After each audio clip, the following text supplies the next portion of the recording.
Good morning guys. Kasabong Luzon Bis Binao, galaw na sa aking mga followers, sa aking mga viewers, sa aking subscribers dito sa aking channel YouTube kayo Kasabong TV. Sa umaga na ito ngayon, nandito ako sa bahay gagawa ko ng video. Ituturo ko sa inyong mababuhan pa lang sa umaga na ito ngayon ang tamang proseso pamaraan kung mag-ipon tayo ng itlog kung panahon sa breeding season na malinis. Una-una, ipapaliwanag ko sa inyong mababuhan pa lang.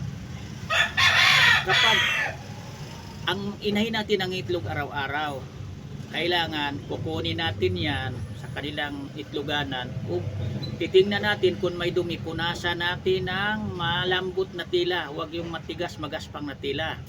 Pagkatapos huwag niyong basain ang ipupunas niyong tila, parang hindi masisira ang seal sa itlog.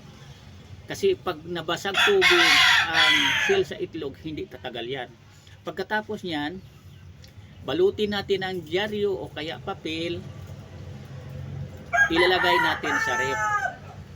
Hindi kay sa ref sa freezer ha, masisira ito, titigas, magiging bato, magiging yelo. Doon natin ilagay sa ilalim ng lagayang gulay.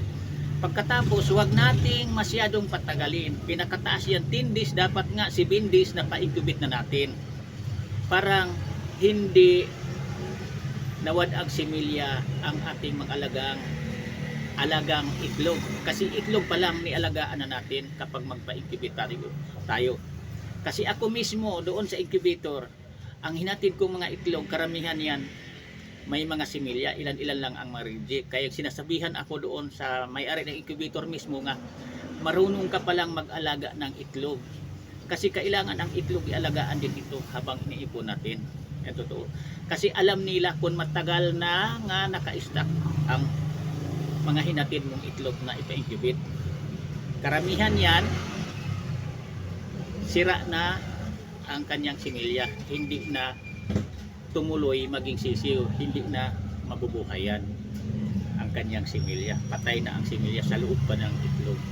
Kaya ang pinaka-importante ito, nga content ko na ito, nga mapanood yung mga baguhan pa lang. Walang mawala sa inyo kung susundan nyo na lang ang aking mga ginawang content video, kasi ang aking ginawang content video sa di-upload ko dito sa aking channel YouTube Kalyaw Kasabong TV, para ito sa inyong mga baguhan pa lang. Kung ano ang kaalaman ko, i-share ko sa inyo, ibinahagi ko sa inyo, parang makakuha kayo kunting idea man lang tungkol sa proseso sa pag-alaga ng itlog. Hindi lang kay magiging manok na ang mga itlog saka pa natin alagaan. Kailangan itlog pa lang inalagaan na natin.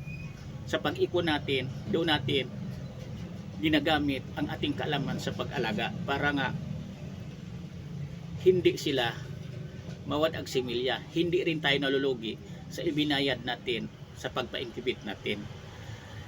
Iyan ang ma-advise ko lang sa inyong mga baguhan pa lang sa tamang pamaraan sa pag-ipon ng mga itlog. Dahil pag tuwing breeding season, kailangan nag-ipon tayo ng itlog, parang marami ang ating mapa-incubate, marami ang magiging alagain nating mga sisiw. Yan lang.